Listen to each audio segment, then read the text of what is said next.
So I do hope that the main part of this will be mostly about the art and about art history and the significance of the artworks.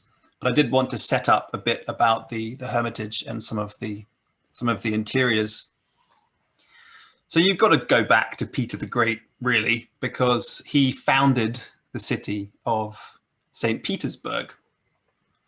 He was interested in Western culture, in the wider world of Europe, which had made, in his eyes, more advances in terms of government and how to build a military, how to run an army, how to run a society, than at the current time in Russia. And this was a time in Russia when it had recently expanded hugely. This is the Romanov family. And St. Petersburg was a strategic place up here to build a city with access to the sea, and also as a defense against Sweden, which was a rival power at the time. And of course, very small beginnings, but it soon became one of the principal cities of Russia and one of the very famous, beautiful cities in Europe. Peter was an art collector himself. He traveled around Europe collecting art pieces, buying art. And this is St. Petersburg, a little bit bigger in the early days. And the Winter Palace is just down here these days. It was under Catherine the Great that the Winter Palace got built, which is what is now part of the modern day Hermitage. She's also called the Great, and she was a really great collector of art. So she bought lots of collections of other European countries, other European royal families who were falling or going bankrupt, or for whatever reason sold their collections. So an enormous amount of art came in during the time of Catherine the Great. It was the original Hermitage collection, and they still have ongoing donations and acquisitions for the last 300 years. So this is just an aerial view of the Hermitage. This was the original Hermitage, with some other buildings developing out of this original building, and also then the new Hermitage behind it, which is now part of their modern art collection. But this was built up in the 1800s and was used as kind of government offices. It's called the Hermitage because actually originally for Catherine the Great, it was a retreat. It was a very private place. It was a private retreat for her and the Romanov family, a bit like Buckingham Palace originally was in the 1700s. Just some views of the courtyards inside. And one of the main entrances here. So it's very European in its style. It's very Italian, French. It's got lots of elements of Baroque and of neoclassical architecture. So putting St. Petersburg in the same kind of vein of history as the wider European world. Most of the interiors are incredibly lavish. Not all of them are from Catherine the Great's time, but many of the original decorations and the themes are. Bernice was just saying earlier that when they went there, they could understand why the Romanov family finally got overthrown, because it's just so incredibly lavish. Such a huge amount of money was lavished on these palace complexes. So just a few images of the inside, such as the ballroom here, the throne room, and a couple of a couple of spaces that I find particularly interesting. So these are the Raphael Loggias. So the original Raphael Loggias are in the Vatican museums in Rome, painted by Raphael in the 1500s. And Catherine the Great was apparently one day looking at some of these prints and said, well, I want to have these in my palace too. So Italian artists came across from Italy and painted a replica of Raphael's Loggias in the State Hermitage. So it's actually a very interesting record of what it may have looked like, kind of freshly painted in the Vatican. And it contains, these are scenes from the Bible. And in the Soviet Union, the Bible wasn't really that well known about. It was a kind of atheistic society. So people were taken on tours of these Raphael Loggias to learn about the Bible, because it wasn't known just growing up in school.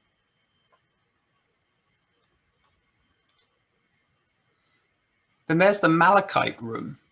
So many of the rooms they're a combination of private rooms for the Romanov family, but also state rooms. So a bit like Buckingham Palace, which has the private Queen's quarters, but it also has the state rooms, which still function today as venues for diplomats, ambassadors, societal events.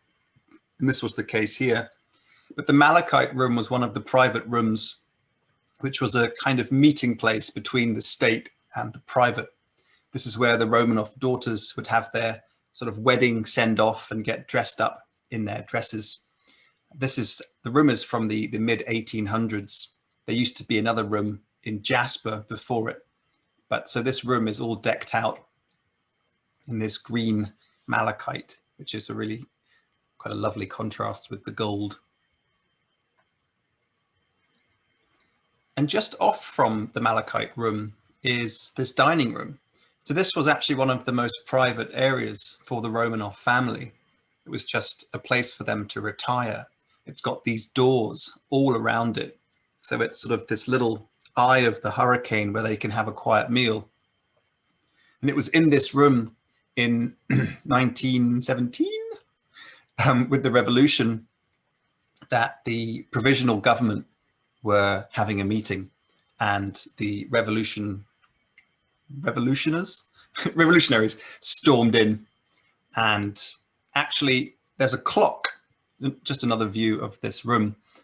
There's a clock on this mantelpiece and a plaque here marking the effective end of the Romanov rule, 200 years of rule from this family, or living in this palace, I should say. So there's a plaque marking the end of that in 1917. And also the clock, they stopped the clock when the revolutionaries came in, and it was only set going again in 2017, 100 years after revolution, only 3 years ago. And of course, there are the rooms which are now full of art. The Hermitage has about 3 million objects. It's the second biggest museum and art gallery in the world. So very ambitious to try and do this in an hour. But of course, it's just a selection of things that I find interesting and that I try to fit into different cultures, different genres, things that I would find quite important or just interesting or unique. And as usual, I do it chronologically to go through time coming up to the modern era. I just find that more kind of pleasing.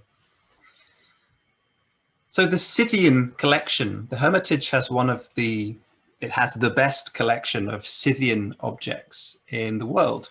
Part of the reason for this is that ancient Scythia was in modern day southern Russia, and states, previous Russian provinces like Georgia. So these are some gold objects. I'll just show you quickly a map of Scythia here with modern day Russia all up here and also down here.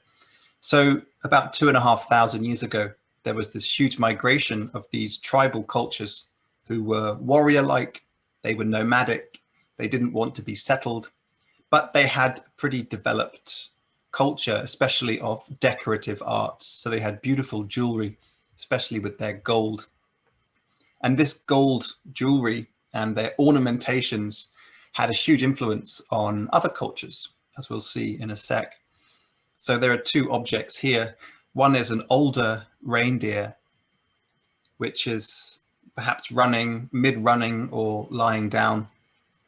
And it's just very beautiful. It's very ancient. It's 2,500 years old, but it shows a high level of craftsmanship and importance for this animal, which is one of the main diets, as it still is for some of the people in Siberia. So the Scythian period wasn't just this southern area of Russia. It became aspects of its culture go as far north as modern day Siberia.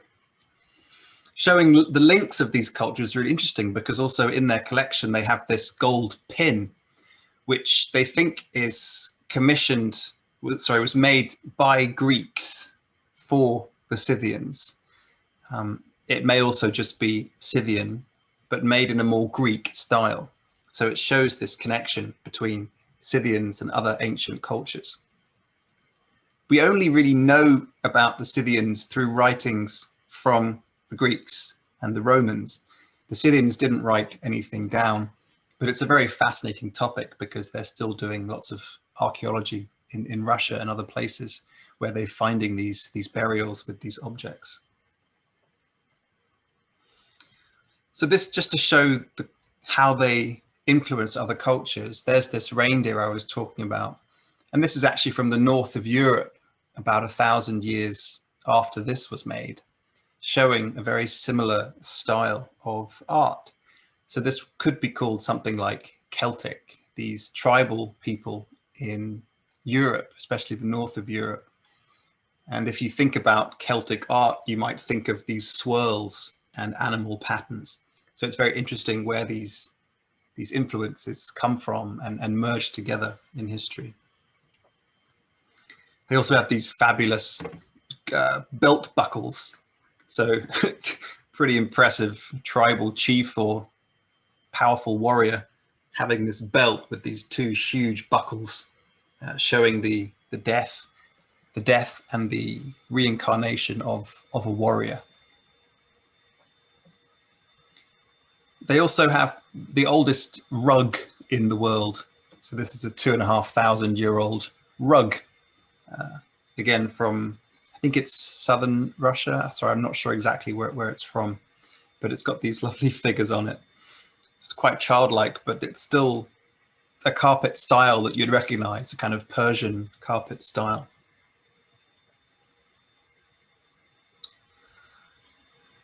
So 3rd century BC, so the 200s BC, there's this incredible cameo.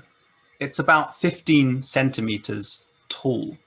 So if you, I mean, a finger and a half long, it's pretty incredibly big, and about 10 centimeters wide. It's one of the world's biggest cameos. It was carved out of sardonyx, which is this kind of stone here. So the artist didn't darken the head and the armor here. This is just carved out of the natural stone. And the details in it, if you look at the hair on the side of his face, the details of these faces and the feathers, it's really so finely done and incredible that it's really survived. It passed down through different leaders, different rulers, different wars, different catastrophes. It comes into records in Mantua in the 1500s in Italy, in the Gonzaga family collection, hence Gonzaga cameo, and various different wars, and eventually the Napoleonic invasions in Italy. And then the piece found its way to Sweden and then into the collection of the Hermitage. No one knows exactly who it is, but the most common theory is that it's Ptolemy II and his wife Arsinoe, his wife who's also his sister from Alexandria in modern day Egypt. But just the details and the size of it, I think it's a really incredible survivor from the ancient world.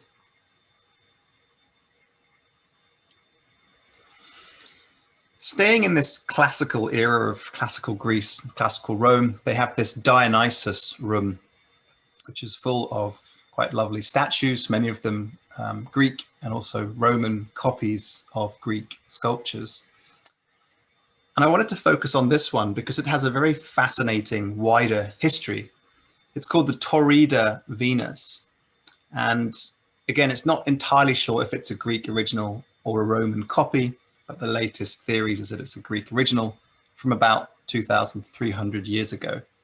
And it depicts Venus, so Aphrodite, the goddess of love, hiding her genitals with one hand, even though that hand doesn't exist anymore, and the other reaching for a towel to dry herself. She's just emerged from a bath, but moving a hand to cover her lower genitals, she is exposing her breasts.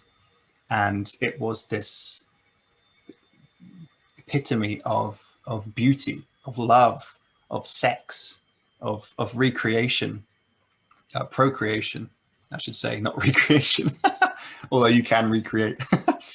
Procreation, sorry. But its original Greek, the original Greek sculpture was actually commissioned for this town in Knidos in Turkey, which was a Greek colony. And it was done in the 5th century BC by an artist called Praxiteles. And actually, he did 2 sculptures. One was a clothed Aphrodite, and the other one was nude.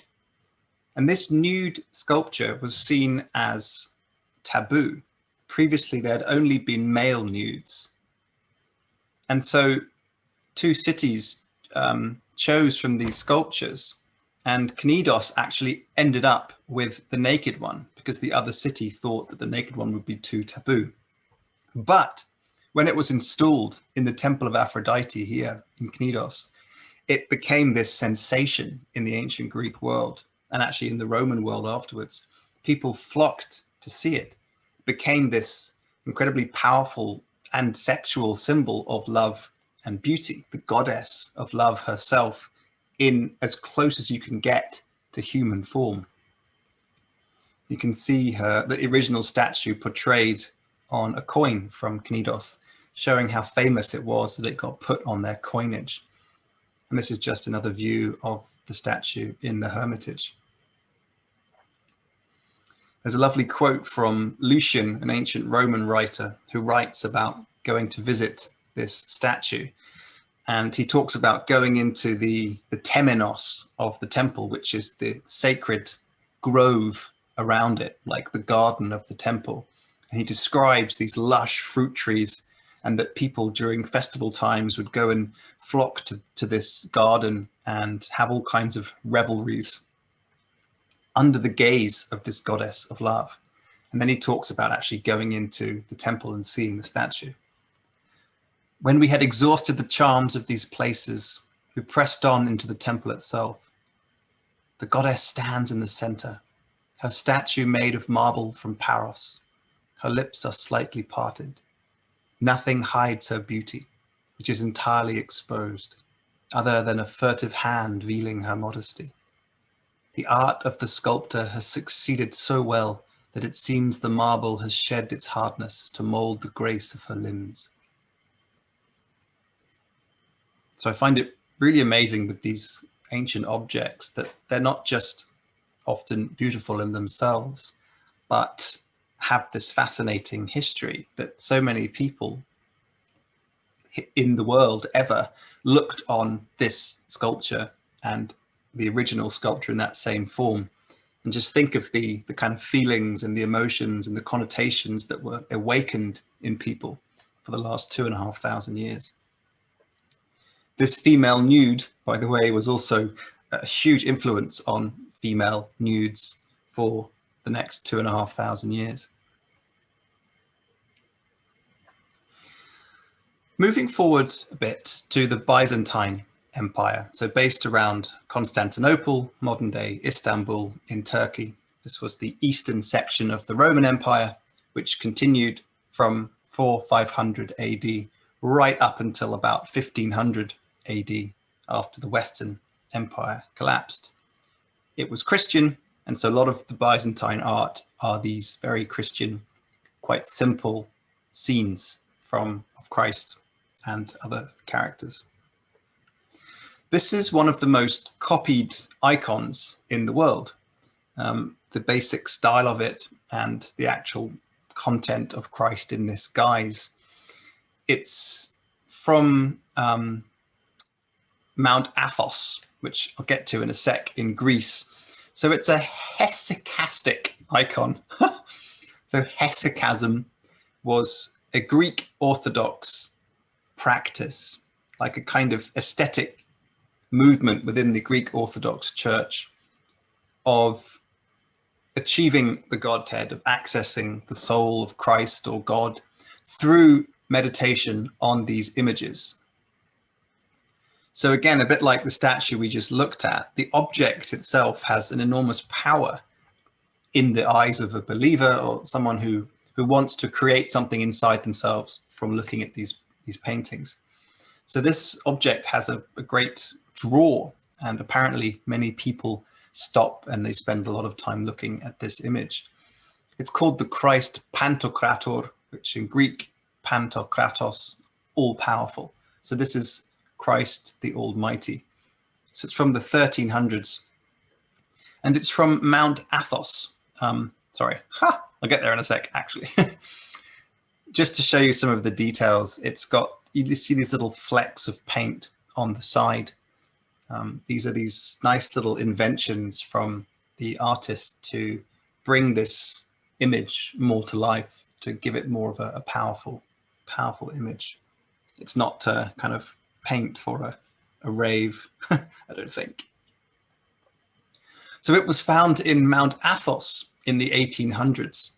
So Mount Athos is one of these fingers that come down in northern Greece, and it's off limits to the ordinary public. You have to be a pilgrim and apply to actually go there. And it's on this land are scattered different monasteries, Greek Orthodox monasteries, who still keep Byzantine time. So they still keep the time in Turkey.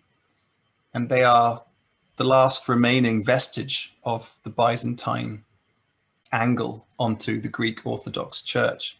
They live completely separated from humanity in these monasteries. And this is the Pantokratoros monastery where this icon was found. And they have these intense prayer sessions every day. So all of this adds to the weight and to the heritage of these icons. So when you go see some of these icons, often they have this, they've had hundreds of very devout people praying in front of them.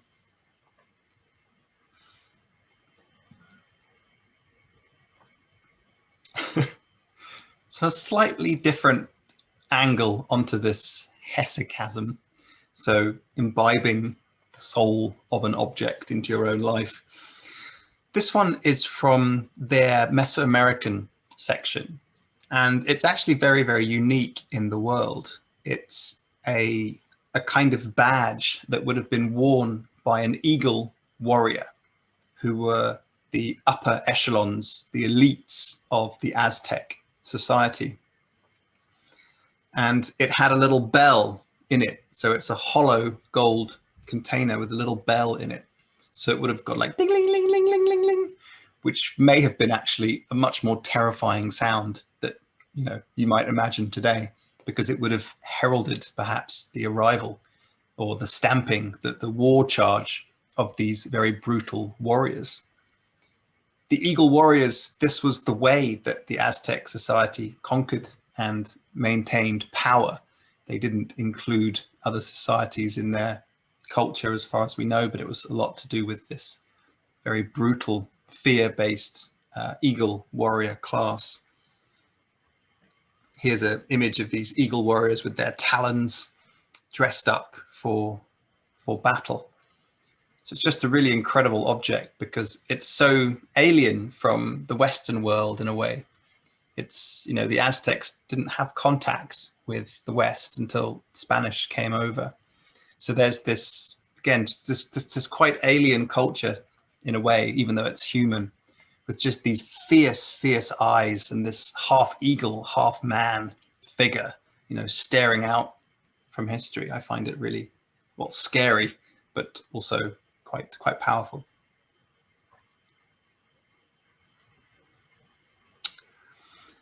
Then moving way further east to Middle Eastern cultures and to Egypt, they have this amazing crystal, a rock crystal lamp. All of the finery around it, the jewels and the gold work, this is actually Italian craftsmanship from the 1500s. But the actual rock crystal is 1,000 years old. It's from the Fatimid dynasty in Egypt. The Fatimids, they focused a lot on a more mystical side of Islam, which was a lot to do with these lamps. Lamps were quite an important part of the Islamic iconography. In the beginning, the light was God. And so these cups, these rock crystals, when they have light in them, they emanate this very beautiful light. And so these mosque lamps, I don't know if every mosque has a lamp, but I know that mosque lamps are definitely a feature prominently in Islam. And in the 10th and 11th centuries, when the Crusades were happening, many of the Westerners, the European knights, would come over and see these beautiful cups, and they associated them with the Holy Grail. And so they brought them back and had them in the European monasteries, which is where the one in the Hermitage survives from. This association with the sacred also contributed to the myth that the Prophet Muhammad was buried in a rock crystal coffin. So the cup was in Europe, in a monastery in Europe, taken from Egypt. It's got kind of sea imagery, maybe floral, wavy kind of imagery on it. And it would have had oil here and a wick coming out the end to be this sort of mystical lamp. And then in Italy, it got made into a drinking cup with very much naval imagery. So to make things look like ships, or to make little toy ships, was very fashionable, because naval power, maritime and military, was one of the new powers in the world in the 1500s, exploring the world by ship. But the Italian work is also very, very beautiful. So it makes this interesting fusion of these two different eras, two different cultures, into one object. So staying in the Middle East, there's this very beautiful piece from a book, which is it's been called Convivial Party. So it's from the 1600s by Riza-i Abbasi from modern day Iran. He was a very famous painter, and also what's the word? I don't know what it's called actually. Illuminating manuscripts, an illuminator. So a bit like in the church, in ancient monasteries, you get these lovely books of prayers with these beautiful colored drawings inside. And this is just a brilliant example of this Persian art style. Really simple in a way. It's very clear. It's very kind of sharp, but delicate as well, and elegant. The colors are so bright, and it's quite simple. It had a big influence on a lot of European artists like Matisse, which I'll show you in a second, a bit like Japanese paintings did with people like Van Gogh in the 1800s, with a kind of simple, clearer, more lucid way of depicting scenes than the usually slightly more complicated, gaudy ways of Europe. No one knows exactly what the subject matter is. So it shows a party, in essence, which was quite a common theme at this time in this kind of art, a kind of pleasant day out. But it also got different themes in it. One of them is this drunkenness on the left, that in the Islamic afterlife, you can have these festivities and you drink alcohol, but you never get inebriated. You have a kind of the spiritual ecstasy of alcohol, but you don't get kind of wasted. So there's potentially some kind of contrast between these two, between the sacred realm and the human realm. But it's not really that clear what it is. I just think it's a really beautiful painting, and insight into this completely different culture in the 1600s.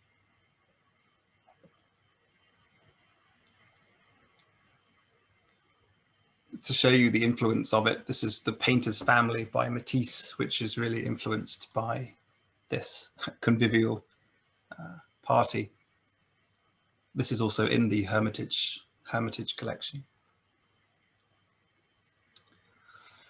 So yeah, I try to show some of the rooms as well when I can find a good example.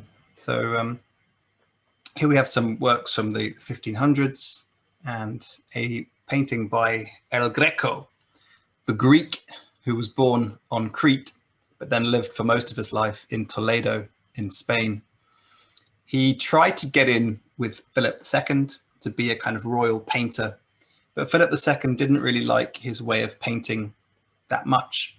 In this sort of Spanish Inquisition time, there was a distrust of style in paintings, that it should be much more simple, just about the subject matter. So El Greco was seen as a bit too exciting and a bit too showy-offy with his artistic skills. So this painting is from 1590-ish, Saints Peter and Paul. And it's really interesting because when you read more about it, they did so much research as to what it actually means. What is the subject matter? What's the book? Why are their hands the way they are? And I read this whole big thing about it, and it's really fascinating because originally Peter's hand was up here on his chest and in a kind of a symbol of something like resistance or some kind of debate or an intense discussion. And then El Greco moved the hand down here, holding the key of St. Peter. St. Peter has the key to the church. And there's a hand, his hand here is kind of supplicating Paul, like, well, are you sure? Like, and Paul is there marking something in this book with his hand out. They're not touching, they're kind of crossing over. And this was often a symbol of they're not seeing eye to eye. And St. Peter is looking maybe with some kind of resignation or a bit pleading to Paul, who's looking away, kind of at the viewer, but kind of off into the future, putting his foot down about something. And the most common theory as to what this situation is a conversation between Peter and Paul about circumcision and about if people who are Jewish and who want to convert to Christianity, is this really possible? So what is Christianity? Who's it open to? And St. Peter and Paul, they were the very earliest kind of Christians. They were the direct apostles of Christ.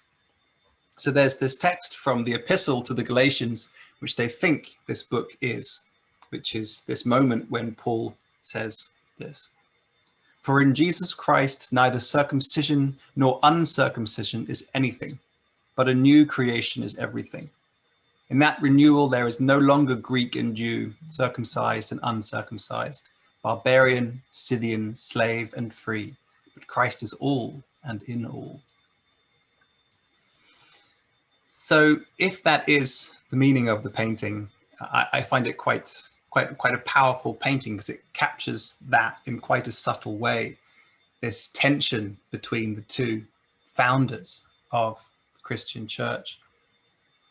It may also contain some of the tensions which were going on in the church in Toledo, as I was mentioning, with Philip II, I think.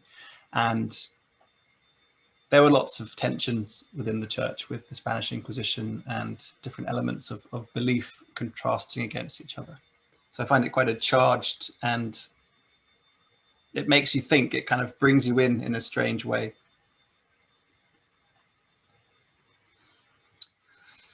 So going more into the 1600s and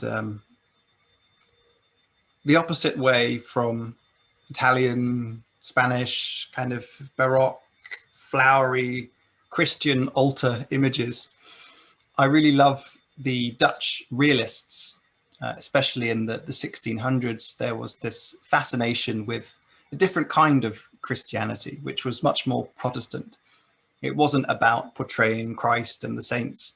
It was portraying middle-class, wealthy merchant families who had these works commissioned with simple house chores being done, simple moments from a life, which can illuminate some kind of Christian moral about simplicity, obedience, humbleness, but also the wealth of the merchants' houses where these paintings are set. So what I just love about them is the light. Often there's this real focus on what the light's doing, and you often get a very simple thing happening. If you think about The Girl with the Pearl Earring by Vermeer, it's a very simple maid who has this pearl earring, which is a symbol of Christian purity. And then just her reflection in this mirror. It's such a simple image, so minimalist in a way. And so interesting that this is happening at the same time as the Baroque in Italy, which is the complete opposite.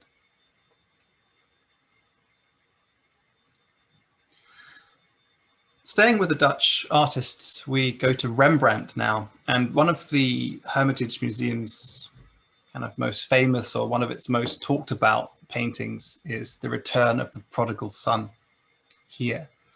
And it's been positioned so that as you walk into the space, you get this huge painting staring down at you. So The Return of the Prodigal Son is from one of the last few years of Rembrandt's life. He had a long life. Was often marred by tragedy. So Titus, his dear son, he died before his father. And the scene of the prodigal son in the Bible, when it was painted by people, it was often painted to show how the son had gone wrong. So the prodigal son, he leaves home, he demands his share of the family inheritance, and then he goes away and he squanders it all with lascivious partying lifestyle. And then he comes back and the father immediately drops everything and welcomes him back, even though the other son who had served his father well is treated as kind of second hand. And so this son who did everything wrong is still the favorite. So it often gets treated, and also Rembrandt did a painting in the same topic, but showing the debauchery, showing how this son had all gone wrong. But this moment towards the end of his life is so much more tender. It's so delicate, both with the lighting and the way that the figures are so embraced and slightly off center of the father and the son. So the father is blind when the son comes back to him with these beaten up feet, shoes that are falling apart. He's in rags, but it's the same kind of color scheme as the father's clothing. And his hands on him, the hands are so particular. One's really kind of female or delicate, like a young man's almost, but the other is gnarled and old. And he's blind, so he's feeling his son by the touch. And just this tenderness of this son who's in the bosom of his father, after all of these mistakes, all of these messing ups, he comes back and he's accepted as if nothing had ever happened and he had always been loved. I find it a really touching painting.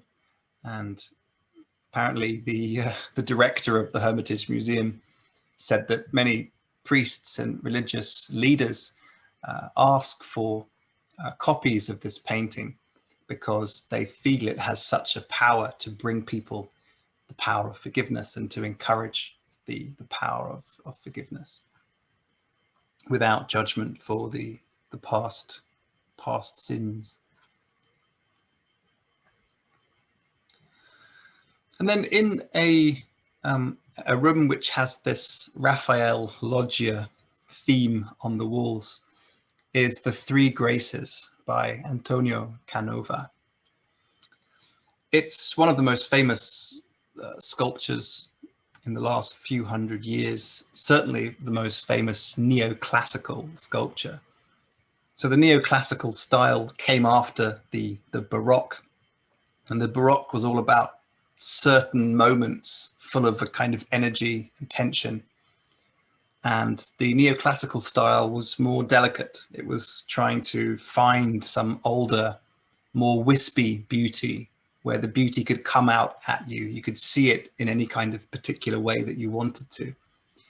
And these three graces, they were commissioned by Josephine, who was the first wife of Napoleon. Before it was even finished, various copies were asked for of it because it was seen already as so beautiful. So the three graces are scenes from Greek mythology who would attend to the gods and to the guests of the god on Mount Olympus and entertain them. They were elegance, they were beauty, they were fun, subtlety, grace. It's that kind of feeling is what Canova tried to embody in this sculpture. In the other Greek representations of this, in older Greek, they're not shown together in the way that Canova did it. They're shown separate. So they're still shown as elegant. And you can obviously tell that these women are meant to be entertaining, but also very touching. But they're shown apart. One of them has a back turned and two others are looking out. So Canova's reinvention of it, where they're all entwined and all closing in on this single intimate space, linked together by their hands and the towels and their eye contact and the touching, creates this really delicate, soft feel of beauty and grace.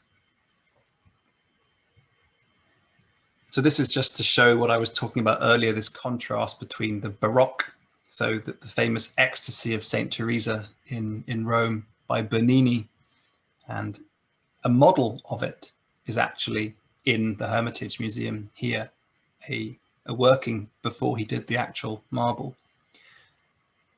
So then suddenly you get this much softer creation. And this is from a contemporary, from Philip Hunt, who saw this sculpture when it was completed. The varied attitude of each figure, symmetry of limbs, delicacy of detail, exquisiteness of finish, that look of living softness given to the surface of the marble, which appears as if it would yield to the touch. It is a work of consummate skill. Each figure is true to the most enchanting forms in nature. So it's a bit like that sculpture we talked about earlier, the Aphrodite of Cnidos, who the beauty associated with Aphrodite, the whole feel of love could come out through this great craftsmanship. And it's the same thing here with Canova. The sculpture is chiseled out of one piece of marble. So Canova had his workshop do the rough outline, and then he himself went in and then brought out these figures from one piece of marble, which I think adds also to its harmony.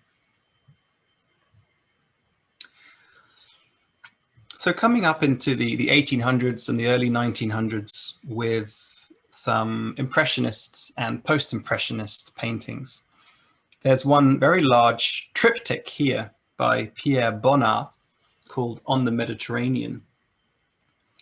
And Bonnard he dabbled in Impressionism, but he's more famous for post-impressionism and also something more like modernism. So again, not so interested in the view itself or the object itself, but some kind of feeling or essence of the object that can speak more exactly or more abstractly, more emotionally to the viewer than just, oh yes, this is a tree in the Mediterranean.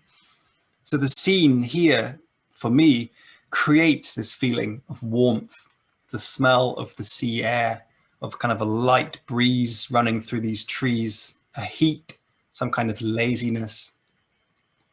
And I find it really, really, really lovely.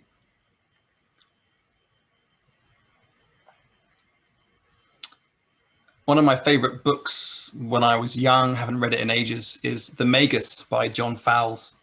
And there's a section when one of the characters is looking at a Bonnard painting, and he describes it like this: sunlight, a girl, a chair, a little dog, and he gives the whole of existence a reason. It was an unforgettable painting. It set a dense golden halo of light around the most trivial of moments, so that the moment and all such moments could never be completely trivial again.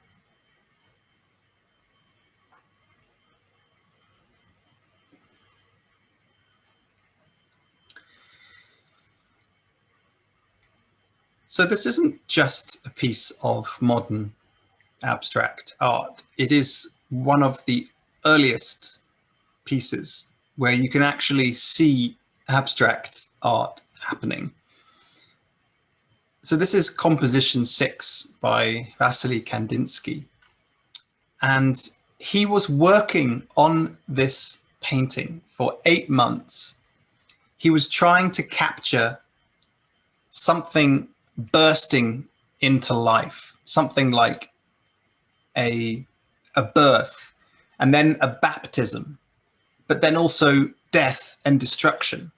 Something like life, a life with all of its death, but also its power and sort of everything in one thing. But he was working on this for ages and ages and ages, and he couldn't really do it. And then his assistant, he said, there's a German word called Überflut, which is flood or an overflow. And so Kandinsky finished this painting in 4 days. And while he was doing it, he said he was talking to himself the whole time, just repeating this word, Überflut, this overflow, flood, overflow. So within this painting is some abstraction of these feelings, this impulse to come out of the artist, to create some kind of feeling about life without showing you in clear images what he's doing. So this is what abstract art is, you know. So this is really just an amazing moment in the history of art when you get the birth of something abstract from 1913. You can see his progression in the decade leading up to this beginning, when he's already starting to strip away these old ideas about how art should be and to create something more evocative and powerful.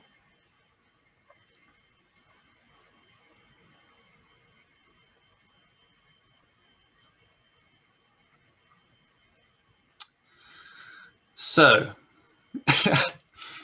last couple of pieces are modern, and they often are more conceptual. So this is Black Square by Kazimir Malevich. And he was a pioneer of an art form called Suprematism. And Suprematism means the supreme importance of the feeling itself about human experience, about life, not about the object or about the viewer, but about something purer, something more essential. And he did this by abstracting it down to shapes with circles and squares. And this black square was one of the first paintings, if you like, exhibited in his exhibition in the early 1900s about suprematism. And I think his quote here can explain it a bit better. That art no longer cares to serve the state and religion. It no longer wishes to illustrate the history of manners. It wants to have nothing further to do with the object as such, and believes that it can exist in and for itself without things. The blissful sense of liberating non-objectivity drew me forth into a desert where nothing is real except feeling. So liberating non-objectivity, not painting it. I mean, it's pretty abstract and conceptual. I think it's quite interesting, especially as you look at how he placed this painting in his exhibition. In Russian society and Greek Orthodox society, the corner of the room like this is reserved for the place of a religious icon. But in that place, suddenly you just have this black square, this void, this place with which your feeling can be, or a hole, a kind of portal into which the feelings can be put onto. Yes, I find it quite interesting, even though I wouldn't necessarily sort of have it on my wall and look at it and go, that's beautiful. I think that the concepts are quite interesting. And then the most modern piece is this installation, which is in the general staff buildings, which are that big building I showed you behind the Hermitage, which is where the modern art is. It's called The Red Wagon by Emilia and Ilya Kabakov, so very famous Russian painters. They got very disillusioned with the Soviet Union, and they left in the 80s. They left Russia in the 80s and watched the Soviet Union collapse, and then came back. And this installation is about this utopia, this vision of a utopian society that the Soviet Union had and that brought out with its propaganda. So rising up above this wagon, which, you know, a wagon transports people, is this structure rising up, a ladder leading to some kind of fall, but it's almost leading up into nothing, into infinity. You know, these ideas about trying to create a better society, trying to create a utopia, a better world, all of this effort. But as you can see at the end, there's all of this rubbish. So this is part of the installation. These are building materials, half used, bits of abandoned wood and rubbish. So that contrasts with this effort to construct here. And inside the wagon, you can sit down and see this painting by Ilya Kabakov, where there's this ideal society portrayed onto the wall. So kind of like you're being fed a message by one angle of the society, like, this is great, and this is a great society, and we're going to do this and this and this. And yet outside this creation is this continuing construction work and the remains of things that weren't used, or perhaps the building that was there in its place before, like the past, has been demolished and left aside in ruins. So I think it's quite an interesting commentary on societies in general, but in this case, it is a lot to do with the collapse of the Soviet Union in the mind of the Kabakovs.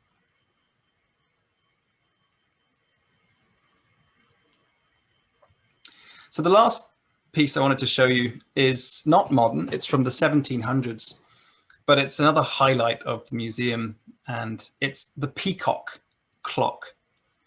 So made in 1770 by James Cox, who was an English clockmaker. It's an automaton. So it's a time-telling device, a clock, which has moving parts in it, and it's automated. So, and it still works. So it's one of the only automatons that still works. So 300 years on, every few times a day, the clock strikes a certain hour and the thing comes to life. The peacock, which is all gilded in this beautiful way, moves its head around, and the chicken, or the peacock's feathers rise up as its head is moving around.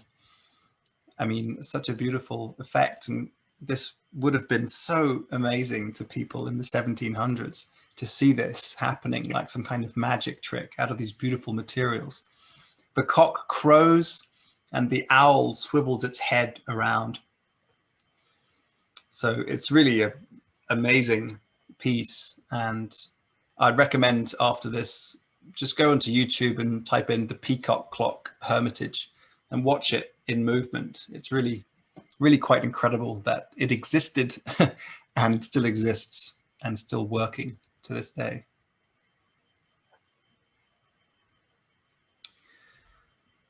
So yes, it's a brief, very brief look into some of the artworks in the Hermitage, and also a little journey through art history. I hope you enjoyed it, and thank you very much for joining, as always.